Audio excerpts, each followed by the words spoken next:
there's been an experience since Zemar of the presence is here and then the life is out here in front of me. And there's a sense of getting sucked into the life, but then observing that and then coming back into presence. And which has been really nice, very lovely, and amusing and very light. Yeah. And I noticed that now that it's nighttime and I'm tired, it's harder to do that.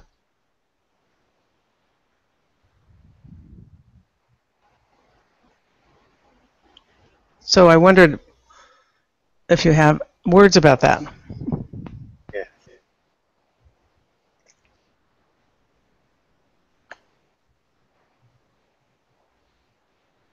A simple pointer that I've often used is the question, can you stop being now? And actually when I ask, it is an invitation to try and stop being.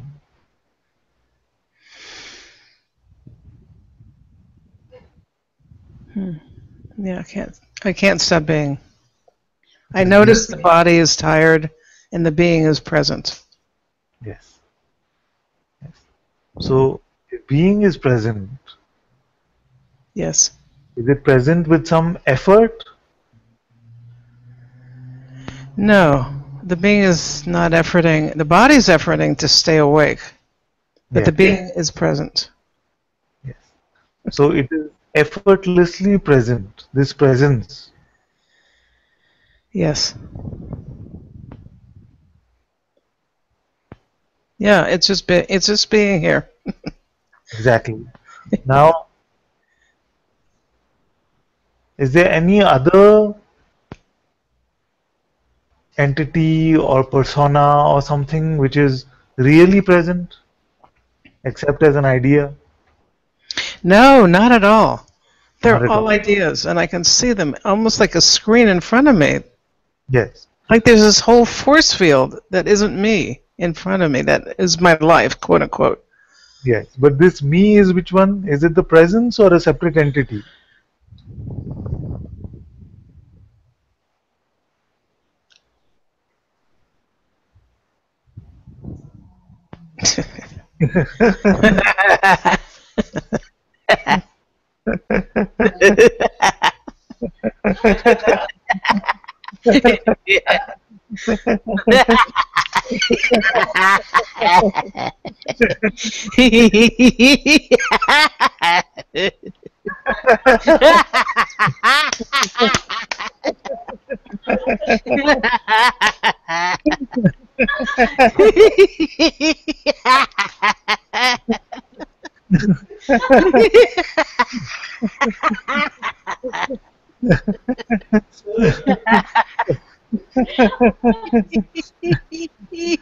Lucia. Oh. We say that this presence is effortlessly present, being is effortlessly here. Then we say that there is nobody else present, only this one is here. And then we say, but there is a me, which that this is happening to me. Now, which me is this?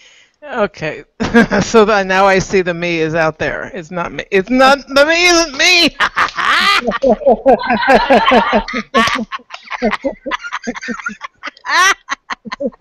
The me isn't me.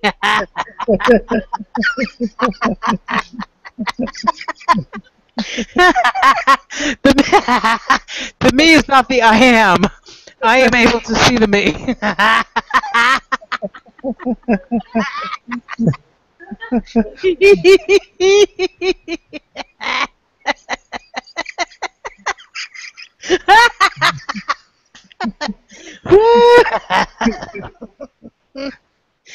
Oh my goodness.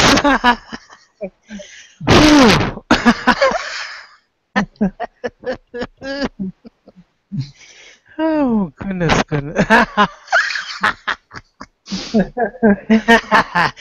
Yeah, it's all effortless except for all that stuff right here that I look at and that is called me and it's called Lucia and it's called Lucia's life and and I've been holding up for all these years. And the funny thing is that we cannot see this me, even like we see the computer or we see a table. Just a Correct. picture, you see. Yeah, Yet that gets so much of our belief. it does. We cannot even find it at the molecular level. Hmm. But there's an imagination of it. I mean, I can.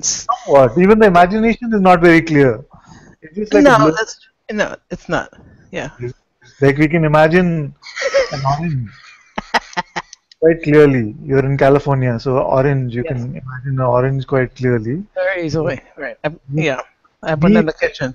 not clearly.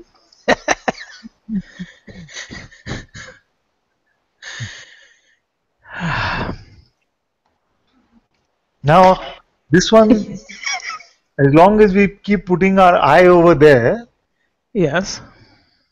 then, and we say, I need to fix something for this me, either by doing this or doing that or any practice, then it is bound to fail. Because a practice like, you can call it that, staying with the I am, or even the sense of not believing our next thought, is not an instruction for this non existent entity. You see, because that which doesn't exist, what could it actually do? It just sits. I don't know. It makes up movies. It has a little movie projector and it just making these little videos going. It's pressing the button on all these little videos that from the past or maybe in the future. It's a little film director. Yeah.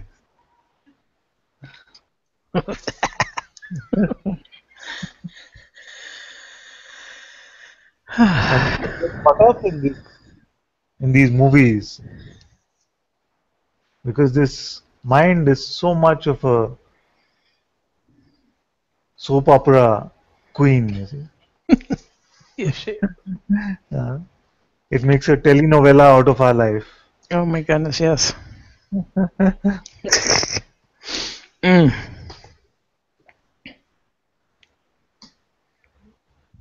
It's just been going on for years. It's on reruns. It's just these four reruns. Just these four reruns: partners, money, Partners. health of the body, and Yes. freedom. Yep. Yep. Really, that's it. I mean, really, when you put it like that earlier, I thought, yep, that's it. That's it. There's nothing else. Yeah. Or maybe family and relationships kind of go with partners. You know? Yeah. Yeah.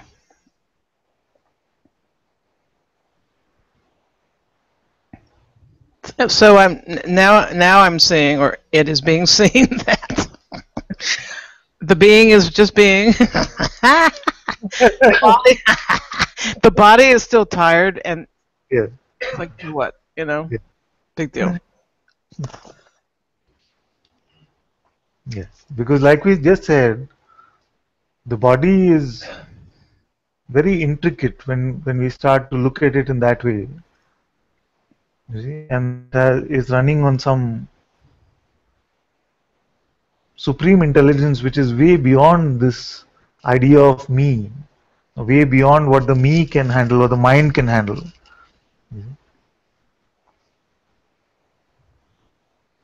Yes.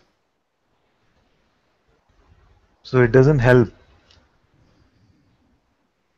The thought that the body is tired does not help the body in any way. No, in fact, I think it makes it worse. Yes, if at all it does something, it would make it worse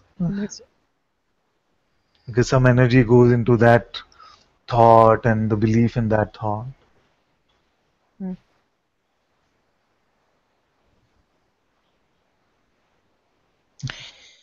from this perspective right this minute, it feels possible to always be here and to experience being here. You cannot ever leave this actually. I knew you were going to say that. I've become too predictable.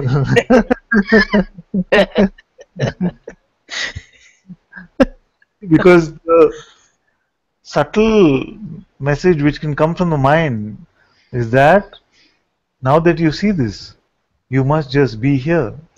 True. So That is true. is needed because you cannot leave this actually. At some point that instruction is useful, but at some point we come to the seeing that I'm trying to be that which is already just being.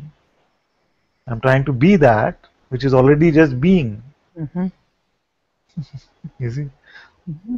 So all that needs to stop is the trying. Aha. Because being is just being.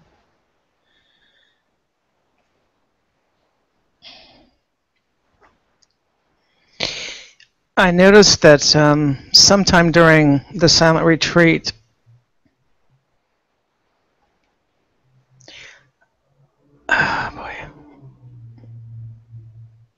that when I was trying, Yes. when I was trying to be the presence, or be aware of the presence, or be aware of consciousness, or whatever you want to call it, that my attention, I would direct my attention back about 2 inches. Mm-hmm. So as if I'm looking from farther back on my head. Yeah, it can seem like that, yes. And sometime during Zimar, I dropped that and just, I don't know how I did it, but something shifted and I didn't have to move even 2 inches. Yes. So now talking to you, I'm just talking to you from somewhere inside of my head. You are? Where inside your head? Let's call a surgeon in and see where you are sitting inside the head. Actually, you know what? I'm not even sitting. No, I'm not sitting in the head. I'm somewhere behind the head. But behind the head is the wall. That's truth behind the head as well, right? I don't know. I'm just here. You're not. Okay, let me confuse you some more. You're not in this realm at all. You're not in this realm at all. I'm not in this realm at all. You're not watching from within this realm. That's a relief. Because you don't exist as a phenomenal entity inside this world. It is this world that exists inside of you.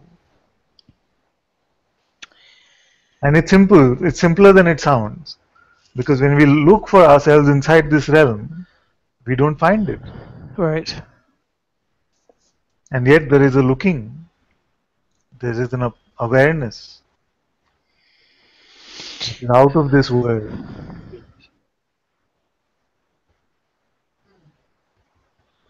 It's a little bit like Guruji's picture, the black and white picture of the two faces looking at each other, and then they become the vase, but they become the faces, but they become the vase. They become, that one. When you were talking, I had that sense. Yeah.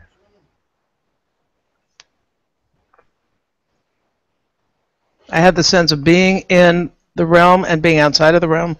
Yeah.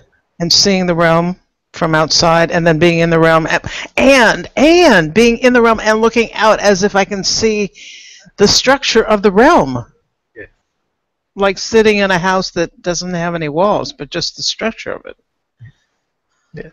And as we start having these insights, then the sense of inside or outside also starts to dissolve. Because you can goody. Yes. It's like the matrix is dissolving. Yeah.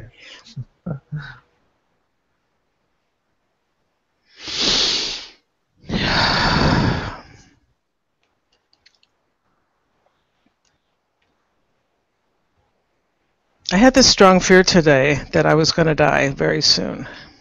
Yeah.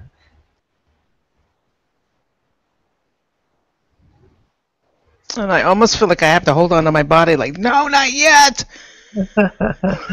But Like, I read what you wrote also because I I, found it beautiful. And you said that you were reminded then of Bhagwan, yes, I was. had this feeling that death is coming. And he said that if it is going to come, I want to see what it is like. Yes, What is it like to die? What will die? What will remain? A very beautiful contemplation. yes. Is And it? I ended up just crying in this joy Yes. and just sitting, staring at my. I was sitting at my desk trying to do some work. I'm like trying to do some work, like I really should do this work tonight and get it over with so I don't have to think about it for 3 days or 4 days. And I managed to get it done, but I had to really push myself to do it. And I was watching myself push because I also was very aware of the beauty and this love and bliss. Oh, as if I've really okay. So if I'm gonna die in 6 hours, right from right now, I mean, like everything's just incredible. Yes. It's amazing. I look around going, oh my God, this is so beautiful. My apartment is so beautiful, and my curtains are beautiful, and you're beautiful, and everyone's beautiful, and I'm beautiful, and it's all beautiful, and my water's beautiful, and everything's enough. There's nothing lacking at all. Ah, thank you. One of the teachers I used to go to earlier said something very beautiful once. He said that most of us, for most of our lives, we live as if we are never going to die. And most of us die as if we never lived. Mm. You see? Because when the sense comes that this might be the end of all experiencing, then the experiencing starts to seem very beautiful.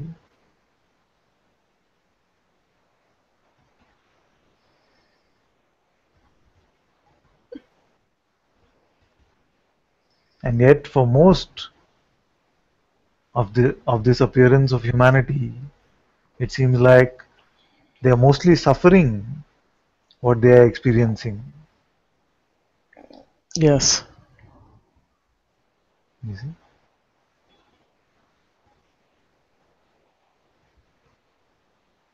Because they are believing themselves to be something that they are not.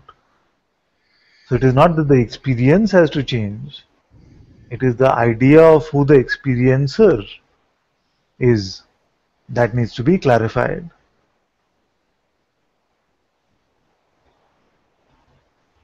So as long as it seems like there is a person here experiencing life, then for the person idea, it can seem very scary because nothing is predictable, anything can happen. For the person, for the idea of an entity, this unpredictability of life is extremely scary, you see. Yes. It would like to make itself secure, and yet it knows it never can. Death is coming, ultimately. You see? But to that which is witnessing this entire play like a movie, it is this unpredictability itself which is joy. Because you don't know, it's an exciting movie, you don't know what's coming next. You don't even know when it started and when it's going to end. You see, so when the perspective Yes. switches, when it becomes clear that the experiencer is not an entity, the experiencer is presence itself, and that which is aware of this presence itself remains untouched, no matter what the experience might be.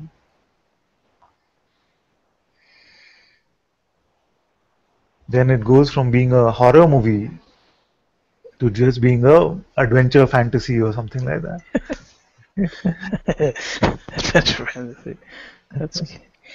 I'm realizing that I have this strong attachment to an idea that I can't die before my mother. Yeah. As I said, she'll be 98 years old in 2 weeks, and she's doing great. She's just fine. Writes her own bills, pays her own, pays her own bills, figures out her own checks. She's No, I know you don't mean it like it's sounding right now.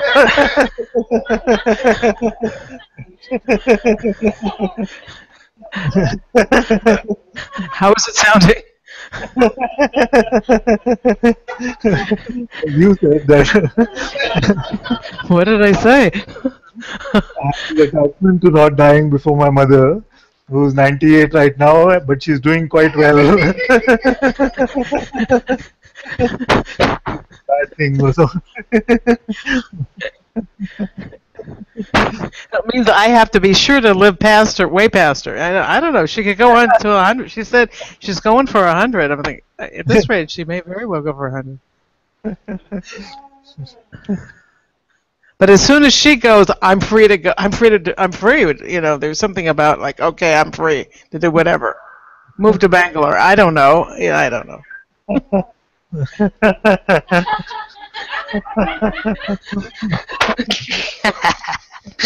Kill myself. Move to Bangalore. Something like that.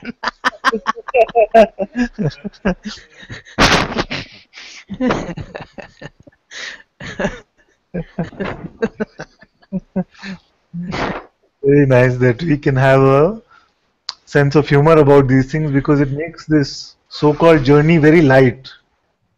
Many times we just take ourselves too seriously. Then as we become lighter and lighter, then we also have this sense of everything so funny, and we laugh at the movements which are appearing through this body and the words which are coming. You see, everything seems so entertaining actually. You see? So usually I don't give any ideas about signs of spiritual progress or something. I feel that if there was a sign of spiritual progress, then it would be this ability to laugh at life and at what we've considered ourselves to be, at all appearances, and especially to laugh at the mind.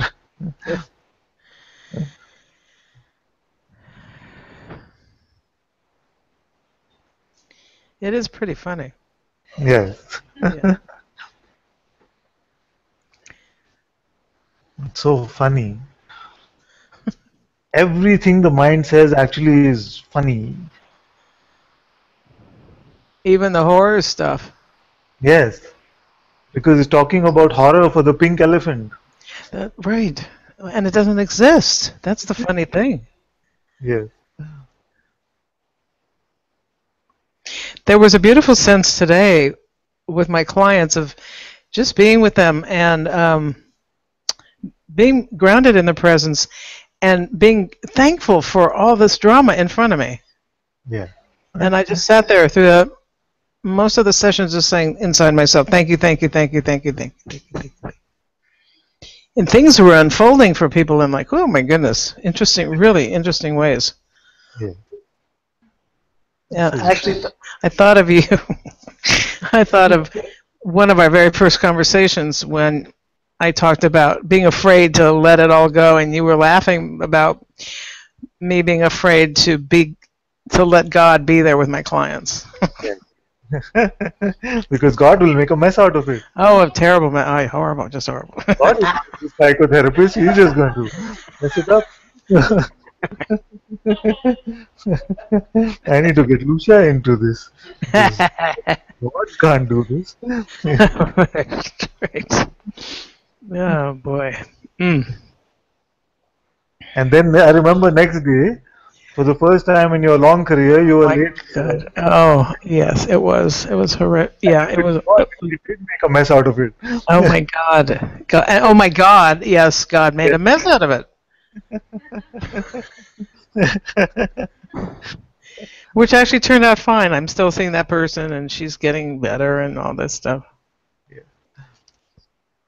And actually, in the middle of Seymour, I had one day where I had to see clients. I hadn't planned on doing the silent retreat at all. It was just totally spontaneous, totally just like, oh, I'm doing it.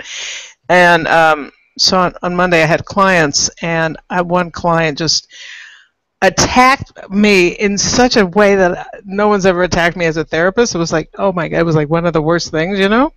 Yes. Not physical, but calling into question all my skills. Yes. And so the therapist identity was really attacked. I'm laughing about it today. And I thought, oh my God, there it is again. What is this about the psychotherapist identity? And I suddenly had this memory of a real traumatic event that happened right after I got my degree back in 1985, where I was like, oh, now I'm this therapist, I'm this guru, And my girlfriend at the time said, oh, you're a guru. I'm thinking, yeah, okay.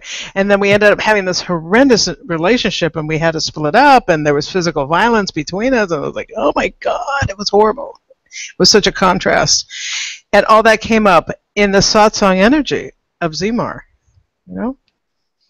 And something just got healed around it. Yeah. And now I'm just saying thank you to that person. Very good. Very good. Yeah. So I'm thinking, I don't know what's going to happen to the psychotherapist identity, because it's certainly getting thrown by the wayside. Yes, as you know, we have a few psychotherapists. No, I met 2 of them last week. Yes, and the challenge that mostly they are having is that when a client is sharing some problem, some story, they're finding that they are unable to give much importance to the stories, and something that wants to jump into the inquiry, but they know that there is not that openness yet in the clients mostly who Yes. come to the traditional ways to look at this question. Yeah. It's like a bit of work for them to pretend to be involved in the story and empathize with the story. So Yeah. this is one of the common reports that I get from the psychotherapists in satsang, because they have an inclination to say, why can't you just look at who you are? You don't exist in that way. No, you can't say that to people. They have to be at a certain place. Yeah. There has to be a certain maturity before you can ask the question, who am I? Yes. Some openness has to be there to this. Yeah. Yeah. Yeah. Very good. Thank you, my dear. Thank you too. Very beautiful as always. Thank you. Thank you.